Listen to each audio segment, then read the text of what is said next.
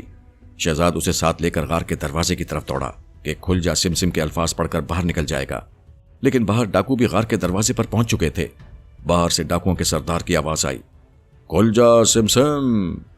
شہزاد نے جلدی سے لڑکی کا ہاتھ پکڑا اور اسے لے کر غار میں پیچھے کی طرف بھاگا کہ ڈاکوؤں کی نظر سے بچ سکے، کیونکہ جب ڈاکو غار کے اندر داخل ہو رہے ہوں گے تو وہ لڑکی کو لے کر باہر نہیں نکل سکتا تھا۔ وہ غار کے پیچھے جا کر ستونوں میں چھپ گئے۔ لڑکی کا رنگ اڑ رہا تھا، ہونٹ خشک ہو رہے تھے، موت اسے سامنے نظر آ رہی تھی۔ شہزاد کو ایک بات کی تسلی تھی کہ وہ مر نہیں سکتا کیونکہ ماضی میں آیا ہوا ہے، مگر لڑکی کے بارے میں اسے خطرہ تھا کہ ڈاکو اب اسے زندہ نہیں چھوڑیں گے۔ ڈاکوؤں کے سردار نے غار کا دروازہ بند کر دیا اور اپنے 2 خاص ڈاکو ساتھیوں سے کہا، اس لڑکی کو میرے سامنے پیش کرو۔ ڈاکو گڑھے کی طرف گئے۔ دوسرے ہی لمحے گھبرائے ہوئے آئے اور کہنے لگے کہ لڑکی وہاں نہیں ہے۔ سردار اٹھ کھڑا ہوا اور چیخ کر بولا، یہ ہمارے ساتھ کیا ہو رہا ہے؟ کہاں جا سکتی ہے وہ لڑکی؟ غار کھولنے کا راز ہمارے سوائے کسی کو معلوم نہیں۔ وہ غار میں ہی ہوگی، اسے تلاش کرو۔ تھوڑی دیر میں ہی لڑکی کے ساتھ شہزاد کو بھی پکڑ کر سردار کے سامنے پیش کر دیا گیا۔ سردار نے تلوار کھینچ لی اور غصے سے غرایا، یہ لڑکا کہاں سے آیا؟ ضرور اس کو غار کھولنے کا راز معلوم ہو گیا ہے، میں ان دونوں کو اپنے ہاتھوں سے قتل کر دوں گا۔ اتنی دیر میں شہزاد نے مشلوں کی روشنی میں ڈاکوؤں کے سردار کے گلے میں پڑا اپنا تعویذ دیکھ لیا تھا۔ وہ دونوں ہاتھ اوپر اٹھا کر بولا، سردار، تم مجھے نہیں مار سکتے، لیکن میں تمہیں اور تمہارے 40 چوروں کو آنے والی اذیتناک موت سے بچا سکتا ہوں۔ شہزاد کو معلوم تھا کہ علی بابا 40 چور کی کہانی کے مطابق یہ سارے ڈاکو کپیوں کے اندر کھولتا ہوا تیل ڈالنے سے مر جائیں گے اور سردار کو مرچینا خنجر گھونپے گی۔ سردار نے کرجدار آواز میں کہا، کیا بکواس کر رہے ہو؟ اپنی جان کی فکر کرو۔ شہزاد کو ایک بار پھر خیال آیا کہ وہ واقعات کے تسلسل میں دخل نہیں دے سکتا، ورنہ تاریخ کا سلسلہ درہم برہم ہو جائے گا۔ سانچی جن کا تعویذ اس نے سردار کے گلے میں دیکھ لیا تھا۔ اسے ایک تدبیر سوچی۔